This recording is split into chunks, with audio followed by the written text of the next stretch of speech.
All right, well, good morning, Mount Vernon. We're back for another air show. Isn't it great? We had one last year, can you believe it? In the midst of all that stuff, this show went on. I want to have a round of applause for Chris Collins and all the orange shirters. This is the man right here that makes a lot of this happen. So when you see these fellas, please thank them. They made that happen last year, and they're going to make it happen again this year, and I hope many more years to come. My name is Dan Johnson, and I'm going to give you a talk about FAA's plans for us. This message will be recorded and uploaded as we did last year. At least, hopefully, I got it right again like I did last year, so we'll be able to spread this message to some other people too. So I'm going to go ahead and get right into it here. As I said, I don't know if that thing has already gone around or not, but there is a Wings credit for this talk because it's about regulation. So take advantage of that if you wish. As I mentioned, this particular event, one of my favorite shows in the whole calendar. There's a lot of great events, and I like going to them all. I do 6 or 7 shows a year at least, including one in Europe. But this one is arguably my favorite because the contact with people here is just so rich and good. And Chris lets us just own the field for a few days for light recreational aviation. I think that's a wonderful thing, and I can't believe that he's gone 13 years of this show, but I hope there'll be at least 13 more before he hangs it up. And I mentioned already, but I'd like you all to pay attention to everybody wearing an orange shirt. These shows don't happen without volunteers. It would not occur. We wouldn't be here if it weren't for all those folks. So when you see one, especially when they're helping you, make sure you give them a thank you. They'll appreciate that, I'm sure. All right, so what we're talking about here is something called MOSAIC, or somebody tagged it by that name, and here's what it means: the modernization of special airworthiness certification. One of those mouthfuls that bureaucrats seem to love, I guess, but I don't think they actually made this up. I think maybe somebody from EAA did, but at any rate, that's what we're going to be talking about today.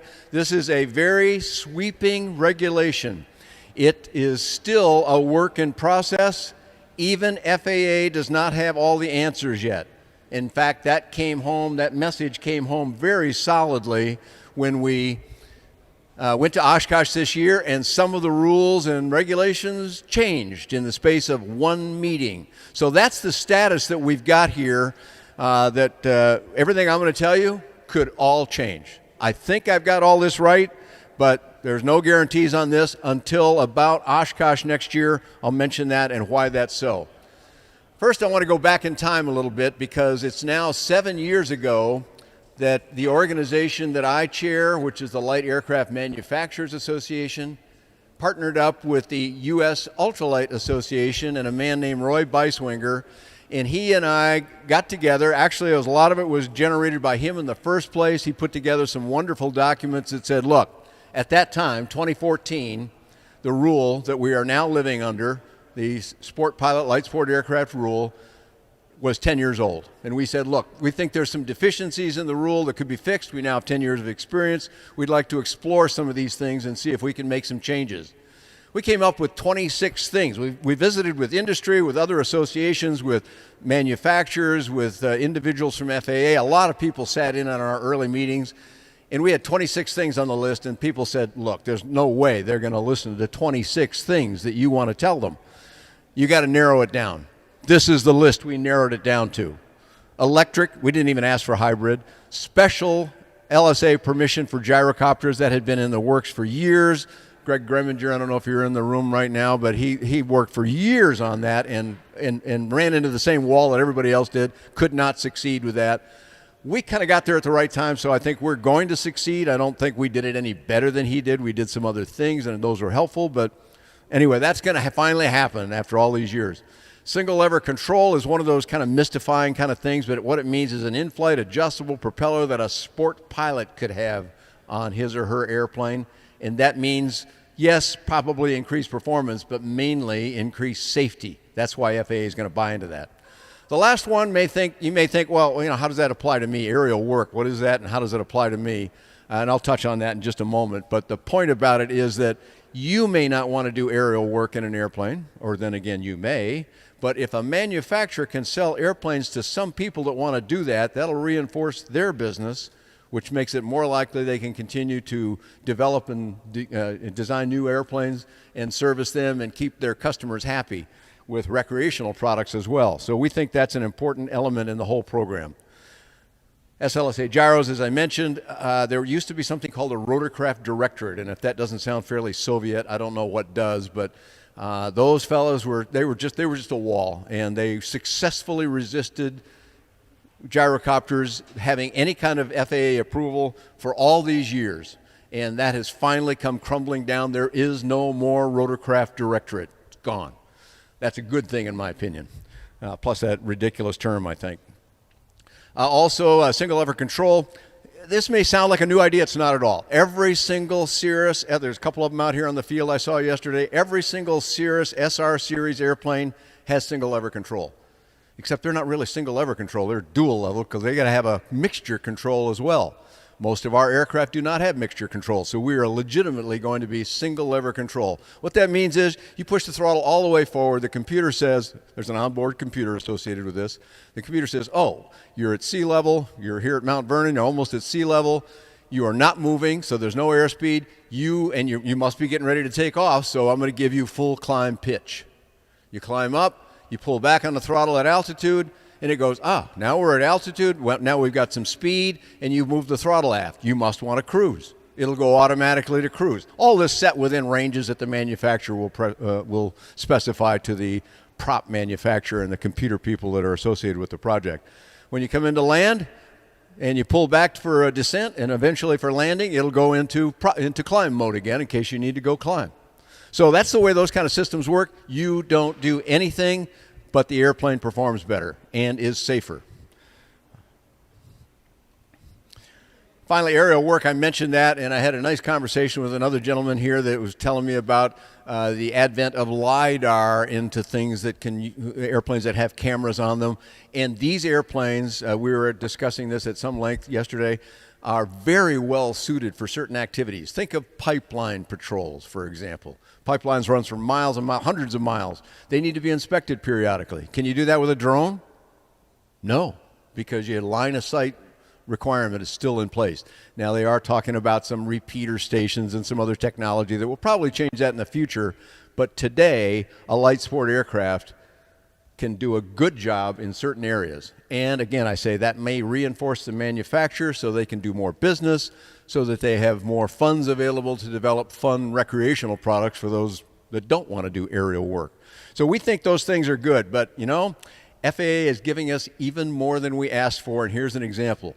We wanted electric because we felt like that was a coming thing. We felt like the government would want to support that. They're doing it in many other ways. Why not in light aircraft? And I've said for years, and I still maintain, that the most appropriate electrified airplane is a Part 103 Ultralight. Why? Because it's light. Because it doesn't take so much battery weight to get those things up in the air and let them fly for an hour or two. Therefore, I think the lightest aircraft will be the first to use electric efficiently, and we have the light airplanes. This field is covered with airplanes that could use electric effectively once those things are developed fully. FAA said, well, yeah, we're going to do that now. We made a mistake before when we said reciprocating only because they didn't want turbine. Because they said turbine was too complicated for sport pilots, therefore it had to be reciprocating only, and that knocked out electric. So that's going to get fixed now. And we're going to get electric and hybrid being, of course, a Prius style, if you will, a gasoline engine in concert with batteries and electrical components. But the motor doing the driving work is an electric motor. So that's going to be coming in for aircraft as well. We think all of that is exciting, and we're pleased that FAA has got such an open door attitude about it. I want to advise you that this regulation is not just about light sport aircraft, though, not even by a little bit. It's going to touch on many parts of the federal aviation regulations. It's one reason why this has taken so long, because there are so many things that will be affected when it's kind of like a spreadsheet for those of you that have used spreadsheets. And if you've got it all tied together so that when one thing happens, 4 or 5 other things happen, that's the way this works. They change one sentence in a regulation, it could affect 10 other regulations that all then, well, since you changed that, you have to change this. LSA is only one part of this. Another big part of it that's come out recently and a big hubbub over training is home builts and warbirds. this rule doesn't address that now, but it's going to, I think, because of the recent blow-up that just happened earlier this year down in Florida. Professional build centers, FAA has always liked them. They've kind of looked the other way. Now that's going to get official in some ways, where professional build centers will be very proper and help people build their airplanes so that they get done correctly. But the whole rule and its deadline is based on drones or multicopters or UAVs or RPVs or whatever you want to call those things that we're hearing about all the time on the news, because Congress mandated to FAA that they must incorporate drones into the airspace. That means new regulations. None had existed prior. So FAA had to create something new. The regulation that they're talking about for this, Congress said it had to be done by December 31st, 2023. Therefore, that drives this whole program. FAA also says they need 16 months before that date to release the NPRM, the Notice of Proposed Rulemaking, and then they need 16 months to evaluate every comment that comes in, make the changes they need to, do all the rest of that, and have it done by December 31st, 2023. A couple of years ago, or certainly 4 or 5 years ago, that seemed way off in the distance. It doesn't seem so far out there now, so we're getting closer to this. Here is a slide from this year's Oshkosh. This is from an FAA presentation, and I want to highlight the 4 things that are highlighted up there. I'm going to read for you because you might not be able to see that. No longer limited to what sport pilots may operate or light sport repairmen may maintain. That means they're opening the door more. Increased useful load, non-reciprocating engines. They mean electric, but that doesn't rule out turbine, and there's a new move to have turbines included as well.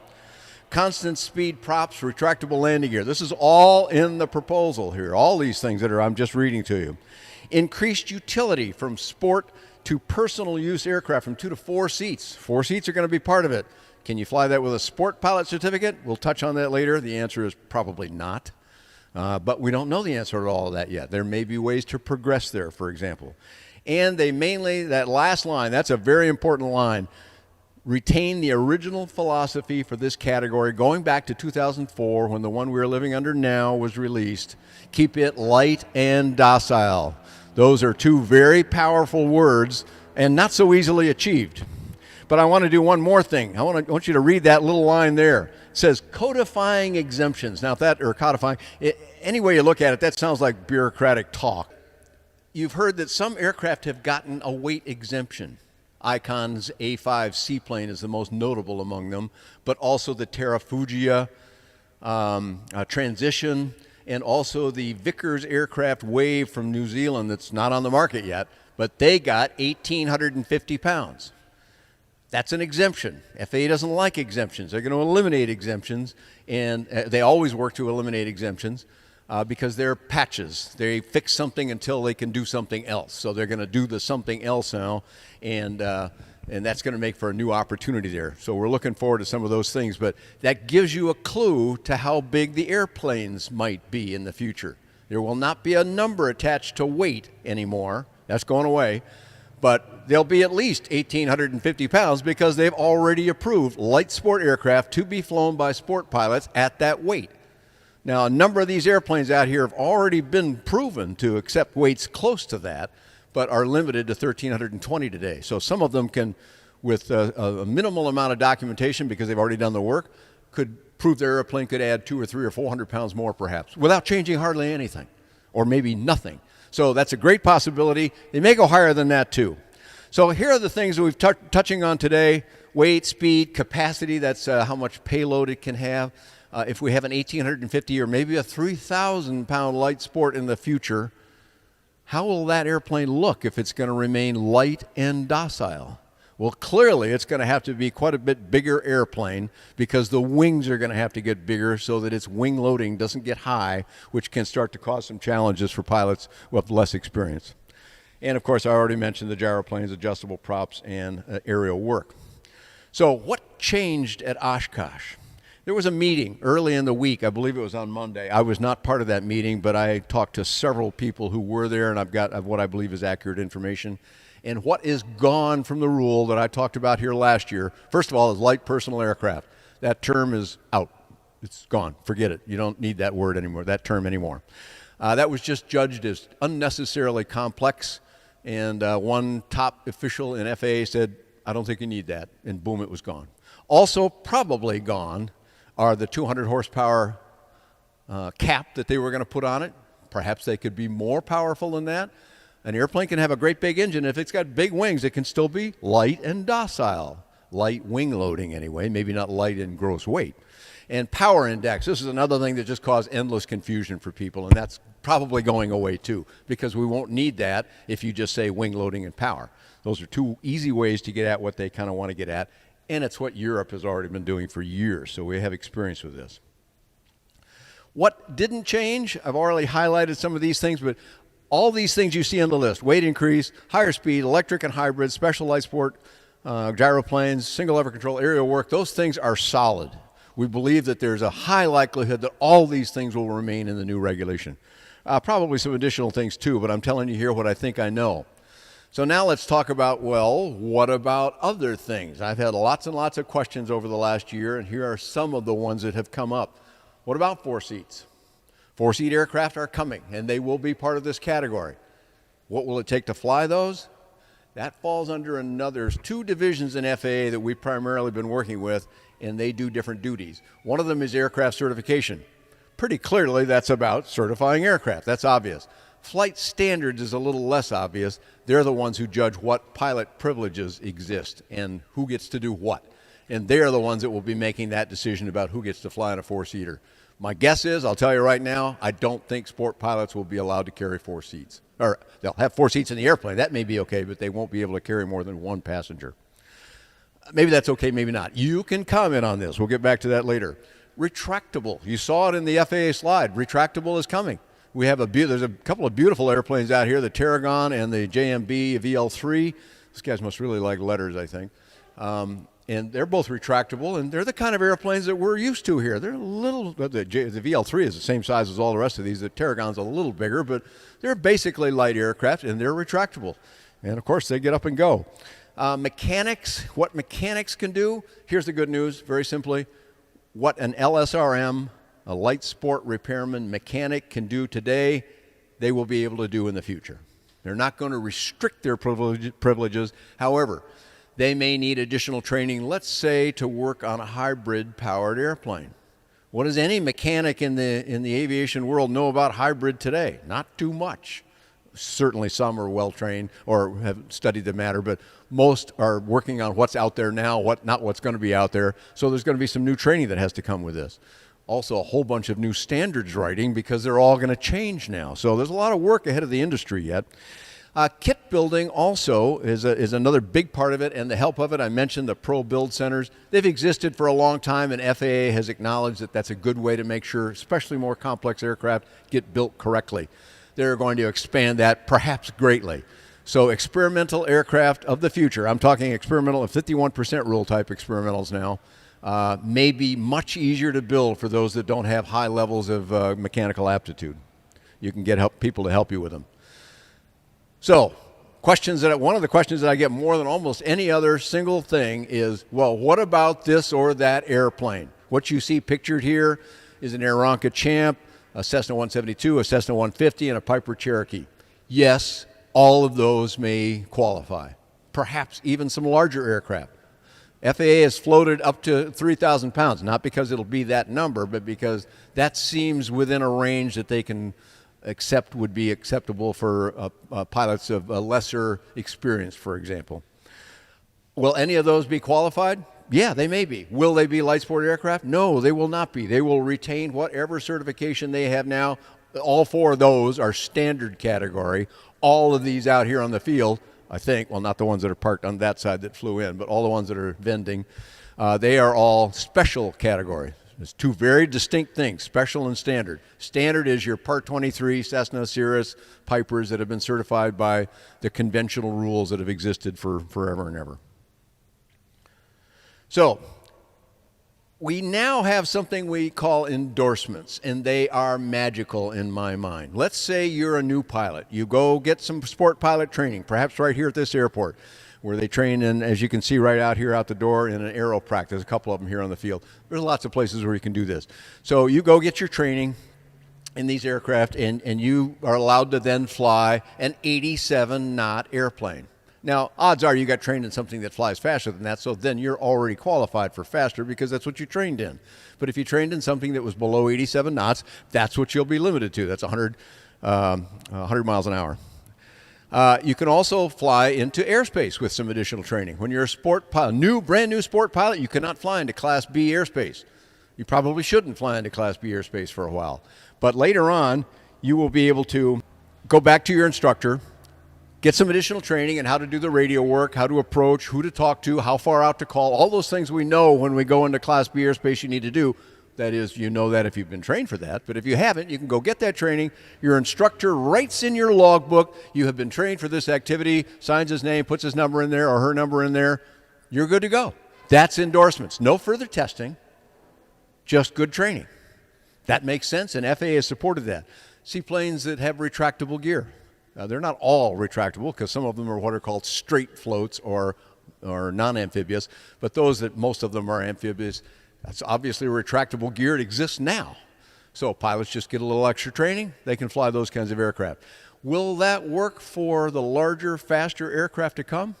Yes, possibly. It's worked very well so far. And LSA has been a success story, so I think we can expect more of this kind of thing.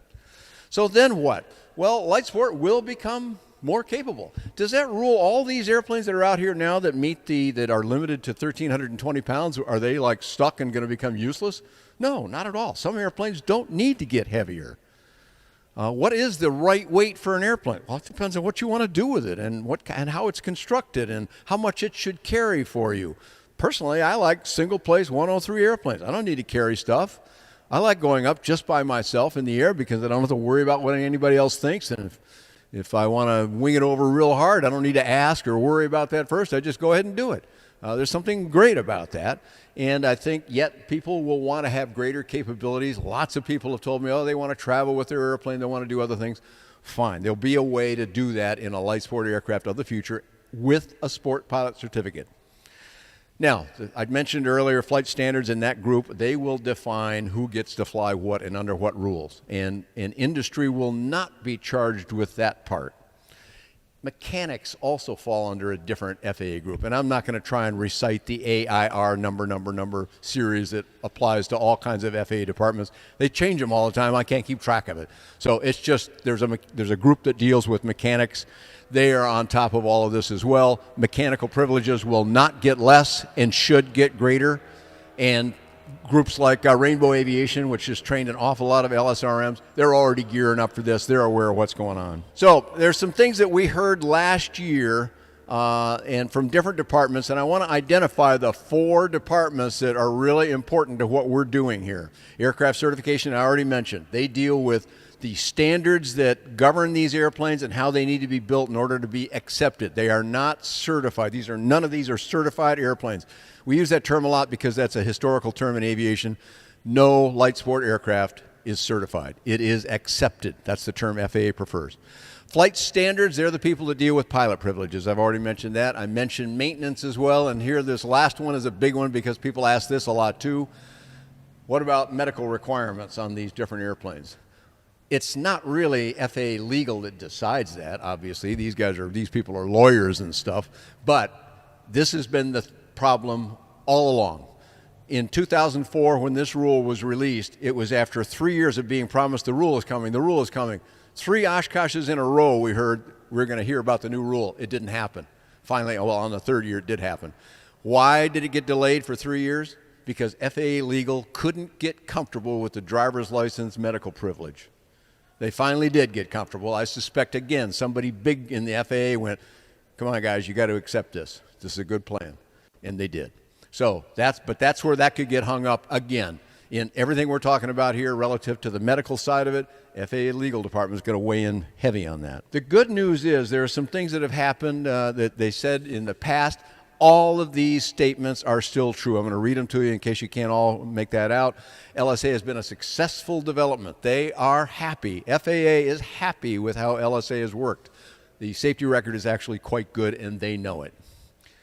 The former regulation was unnecessarily restrictive. Well, for example, no electric power and other things, but that's one obvious example of how they didn't mean to do something and it's the way it ended up. Unintended consequences often is associated with bureaucratic activity, and this is an example. Opportunities to expand this sector of aviation exist. They want this to be more. They actually said, look, between LSA and certified Part 23 Piper Sierra Cessna kind of airplanes, there's a big gap, and we want to fill that. And they were going to fill it with light personal aircraft. Poof, that's gone. Now they're going to fill it with light sport aircraft. Finally, the FAA wants the revised regulation, the coming MOSAIC regulation, to allow the industry to do more. Here's FAA's main mantra. These are like the words they go to sleep with every night. These aircraft, the ones we're talking about in the future, whether they be very light, single place even SLSA, there could be some of those. There already are a couple in the world. There could be more of that. But whatever they are, up to the largest aircraft we can fly, perhaps something that weighs as much as 3,000 pounds, they've got to be easy to fly or docile to fly. And who judges that? FAA says, industry, and I'm pointing at all of you because in a sense you are part of the industry, you're part of the activity, certainly the community. You are going to decide. Oh, okay, that's kind of a lot of burden, isn't it?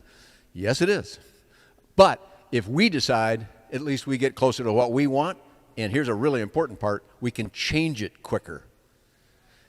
I'm going to touch on this thing that I said I wasn't going to talk about because this is just too good a segue to it, but the big blow up about flight training and how people can get trained and who gets to train them and whether they can charge for that or not, especially in experimental and warbird aircraft, but also it affects our LSA too. Very much it affects it. And FAA's administrator, Steve Dixon, came to Oshkosh, made a talk that he always does every year called Meet the Administrator, and said, yep, we know that's a problem. This is FAA's problem, not the judge who found the problem, but FAA had the problem already, and a judge found it and said, look, these are your rules. You got to abide by them, FAA. And they said, yeah, we've just been telling all the field offices how not to abide by our rules, and that's worked for years and years. Now they got to abide by them, so now we got a big problem. So Steve Dixon said, yep, we know the problem. We're going to fix it. We'll have it done in 4 years. This is a matter of USUA and LAMA has already, before this blew up, we sent them 2 sentences that, if included in the new regulation, would totally fix the problem. It's not that hard. Now, I agree, they've got to jump through all kinds of hoops that we don't have to jump through. They've got all kinds of other people, other masters they need to please, so okay, it's going to take more time than it took us, but 4 years really? So industry being told you will figure things out is a burden, but it allows us to have more of what we want more quickly. And if we screw up, because we will make bad decisions and we'll think, we thought that was going to work, it didn't work, we can go change it. Some ASTM regulations or standards have been changed in as little as 30 days. So take your pick, 30 days or 4 years to fix a problem. I think it's better in industry's hands. But that means we need to have people rise up to the help. When this first sport pilot light sport aircraft rule came out, there were more than this many people sitting in the room helping to decide those standards. Excuse me, close to double this many people actually. And then it thinned down and thinned down and thinned down as the standards got set in place and as people kind of wore out from the process. And those who didn't want to do that all day long every day kind of went back to their regular jobs because it's mostly a bunch of volunteers and said, okay, it's now in place and it's good. Well, now it's all going to change again. Virtually every standard has got to change. Not all of them. For example, the standard having to do with how you write a maintenance manual, that probably won't change much. But the standards about how you evaluate whether an aircraft is strong enough definitely will change because we're going to get higher, faster, further, and all that. So it's better that we have good people adding to it. And every one of you, if you chose, I'm sure you don't all want to do this, and I wouldn't blame you, but if you want, every single one of you could join ASTM and have a vote on how those standards are written. Now, that won't help with the pilot side. I said that's another division in FAA, and they don't do it this way. But for the aircraft certification side, each of you, for $75 a year, you can sign up to ASTM, and you get a vote. And you know what? Your vote is as strong as all of FAA's vote because they only get 1 vote on committee. There can be 10 FAA people in the room, and there sometimes are. They get 1 vote. You're sitting in the room, just yourself, you get 1 vote. That's a pretty egalitarian system, and it can be anybody in the world, not just Americans. This is an international standard, and there are.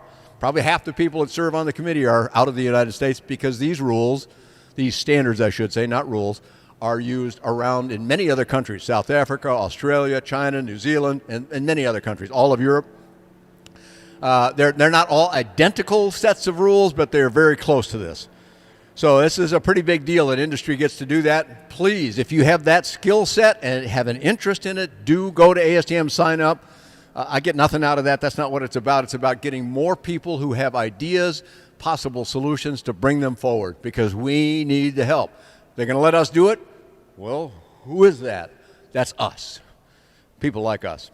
So what can you do now? Let's say you don't want to join ASTM, do that whole thing. What else can you do to make this new rule work? Get ready to write your congressional representatives and other people. I'll talk to you about a date here pretty soon, but you'll want to contact your reps. You'll want to go to your membership organizations and express yourself to them as well. Tell all your pilot buddies. We got to rally to this thing because we want the good stuff that we should be getting out of this. So I hope you'll help. When should you act? I've already let out the cat out of the bag. I would bet big money that we will hear at Oshkosh 2022 the NPRM has been released. It actually may be released just a little bit before that, and then they can do a stage act and say, here it is, we got the new rule. Here's the thing coming out. At that time, those of us that have to do that sort of thing, we'll read it so you don't have to kind of line. We'll go through their standard or through their proposed recommendations as carefully as we can. Many people will, not just Llama or other people, but lots of folks will go through those.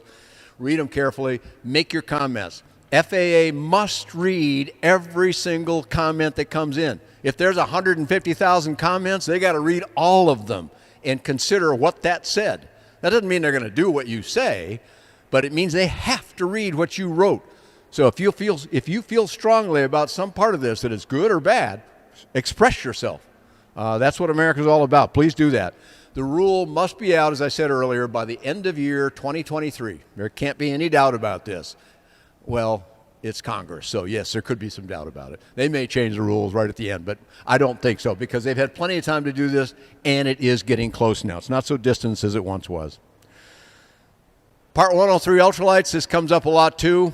Same line I told you last year, no change is sought for FAA to change any of these rules. Next year, Midwest 2022 will be very close to celebrating the 40th anniversary of Part 103. 1982, this rule came out in September. So September, at this show next year, it'll be the 40th anniversary of Part 103.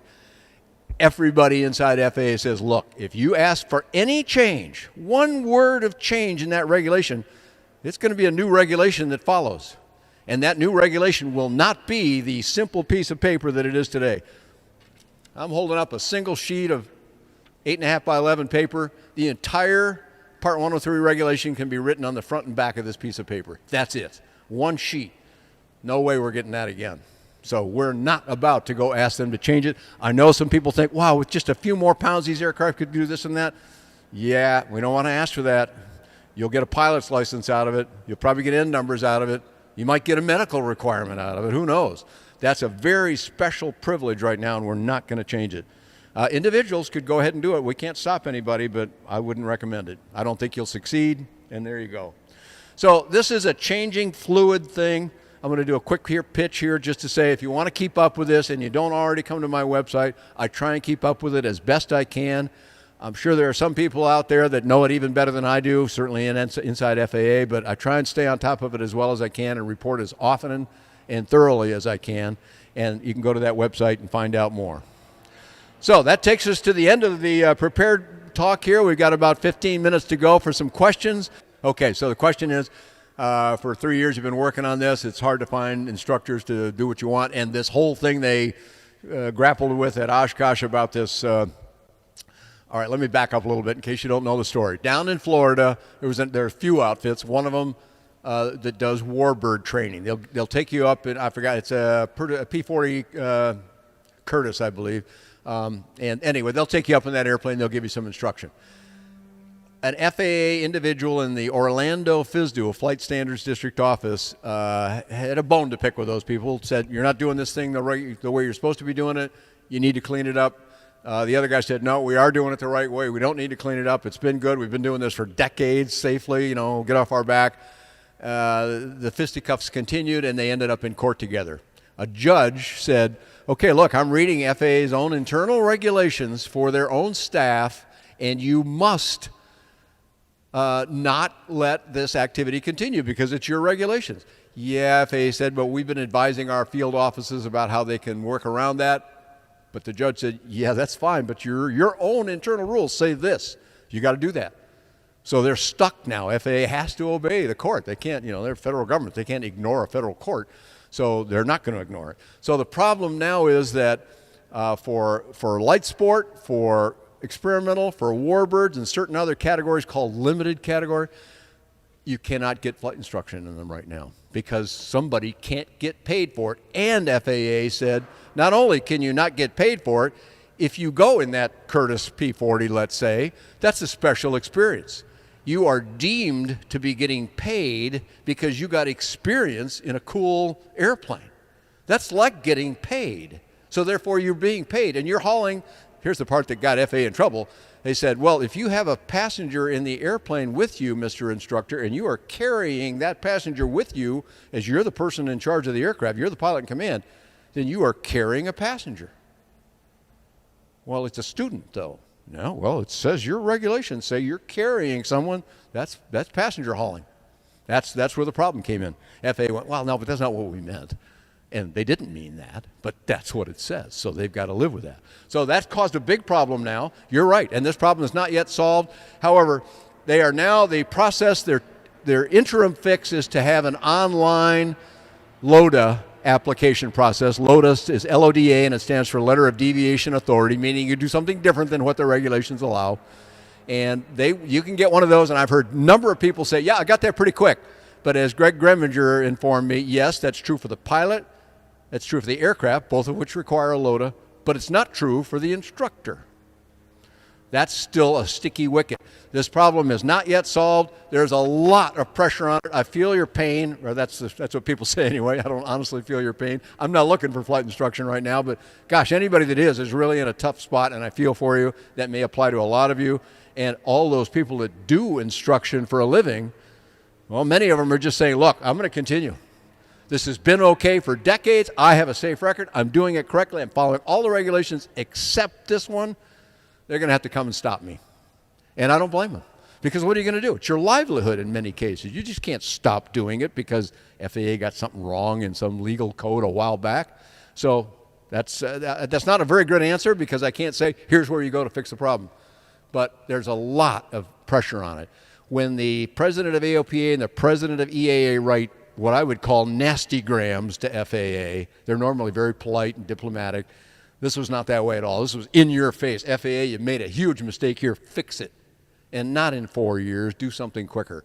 I'm sure we're going to see something break out, but we'll see about that. I don't have the final answer on that. Let me try and deal with that question a little bit.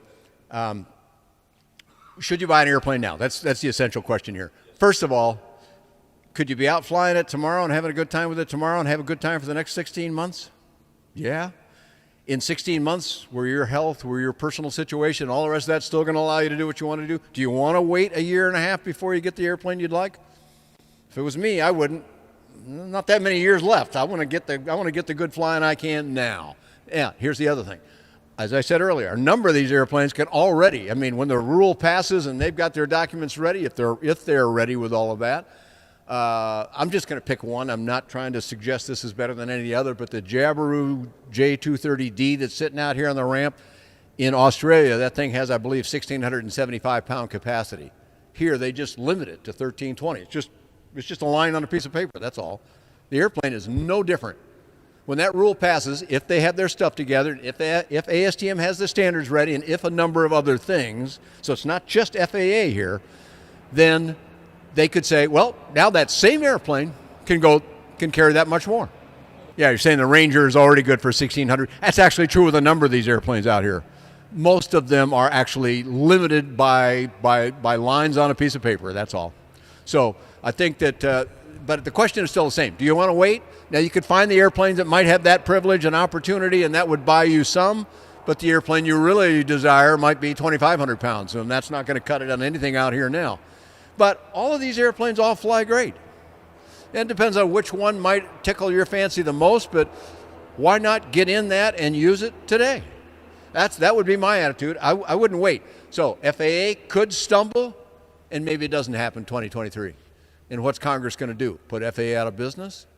No. They're just going to say, well, shame on you, slap your wrist, and get it done by next year. Or I don't know what could happen, but that might happen. FAA might get it all done, and ASTM might go, oh, you made us rewrite 40 different standards. We're not done yet.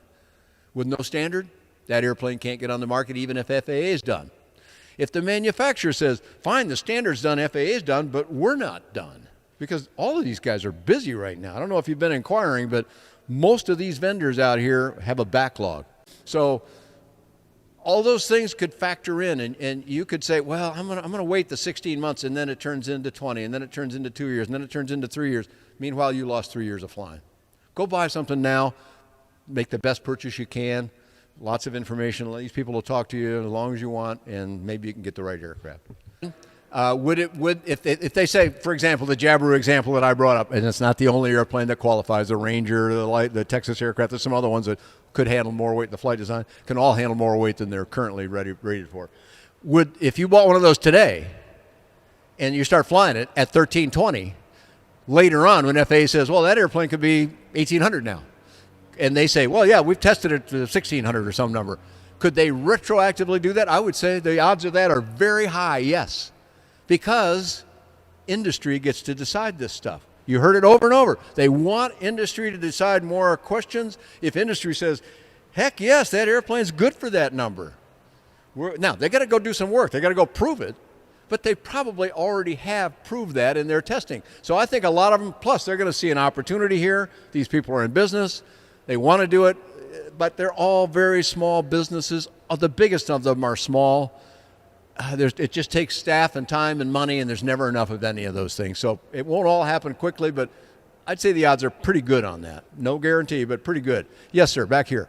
The difference between ASTM and EASA, or EASA, the European Aviation and Safety Agency, EASA is FAA, in a sense. So their ASTM is totally private. So that's one huge difference between them. Private entities can make things happen much more quickly. They're not bound up by bureaucratic rules like EASA is. EASA, however, does accept ASTM standards. So as these standards change, EASA will have to reevaluate and say, okay, we like these changes, we will accept them, or we like 80% of them and we're going to decline 20%. They can do whatever they want. Odds are they will grab all of that as well, because still today, even after all these years, European manufacturers supply a lot of our light sport aircraft, and they're going to hear from their own constituents saying, hey, don't be late on this. Get this done, because we want to be able to participate in that in the European Union as well as in the U.S. These guys don't want to make a different airplane for every country. They're just not that big a company. They can't do that. They need it to be standardized if possible, and EASA knows this. In fact, EASA is somewhat ahead of the U.S. They already have some things that we don't have, and that's the way it goes. We sometimes lament that there's no competition in government because they can just do whatever they want because nobody else can be part of it. That's not true, in fact. There is competition internationally. And what Australia does, or what the European Union does, or what China does, they observe what we're doing, and our officials observe what they're doing. And they have meetings, and they talk about this all the time. They get ideas from each other, just like we all do. They're just people too, of course. So I think, yeah, that's a distinct possibility. I believe right here, yeah. If you're private today, you're using the privileges of Sport Pilot, but you are a private, you have already received training. It's kind of like already having a logbook endorsement. So I would think, yes, there is a good chance that a private pilot at least will have a better shot at flying a 4-seat aircraft with 4 people in it, if it's qualified and capable of that, of course, than a sport pilot that doesn't have private pilot training. However, you're using sport private privileges and you don't need a medical. And now we're back to FAA legal again. And FAA legal goes, no, we don't like that. It's going to take somebody high up in FAA to go, stop it, legal, we're doing this. That may happen, that may not happen. I really can't answer that question because it depends on people that may not even be in their job yet. FAA churns jobs all the time. These people, it's like musical chairs. You think you know where somebody works, and the next month they're working in another division. And of course, that's going to happen with some of the people that are working on this rule right now. They're going to be shunted off to work on 737 Maxes or whatever. The availability of instruction in a light sport aircraft is challenging. That's what you're saying. I agree it is. First of all, these are not like gas stations on every corner. There's a few of them around the country that are very active. You may need to travel to get the instruction you need. That's all much harder right now because of the other problem we talked about with FAA saying flight instruction is, can you be compensated or not? That's a huge problem right now. And the more formal schools, there's a kind of flight school called a Part 141 school. That's the highest level of approval for a flight school. And those folks are not going to jeopardize their privileges in that to do some secretive flying in light sport aircraft right now. They're just not going to jump. So the total number is reduced by this FAA action. It wasn't high enough anyway, and now it's been reduced, maybe by a lot. So I feel the discomfort that you have over trying to find this. What I can encourage you is please go look for those places that are active in doing it. There are some very active schools that are doing it. Today, that's not much of a help to you. But please look around and be ready to travel somewhere and go get the instruction you want. It is out there. It's just not in your hometown. The only ones that are exempted, if you want to call it that, are certified flight instructors training in Part 23 airplanes. So you're a local CFI training in a 172, no problem for them. They can continue. So if you want to get instruction in the meantime, go fly in a 150 for a while.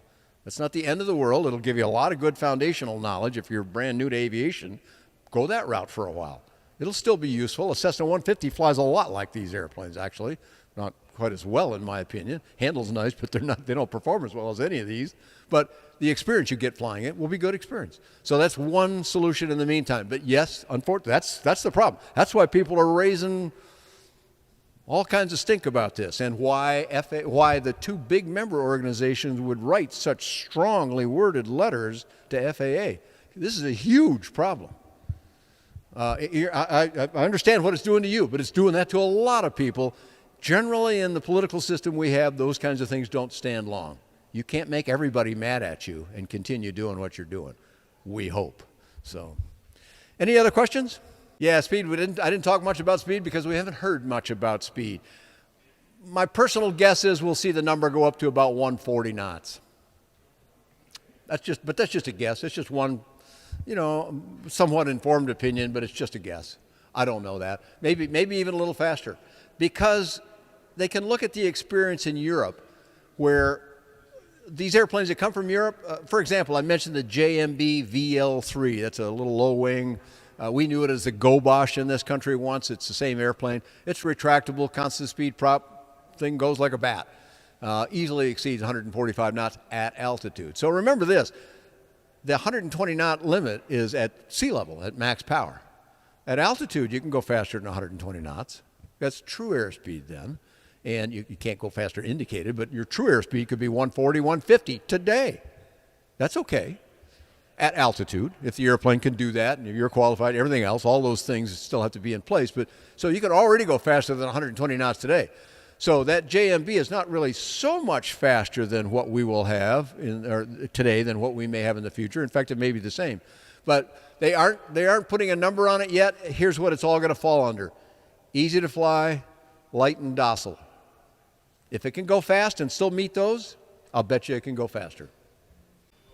Any other questions? All right, well, thank you so much. I'll leave you to this, and we'll hope to see you next year. Thank you.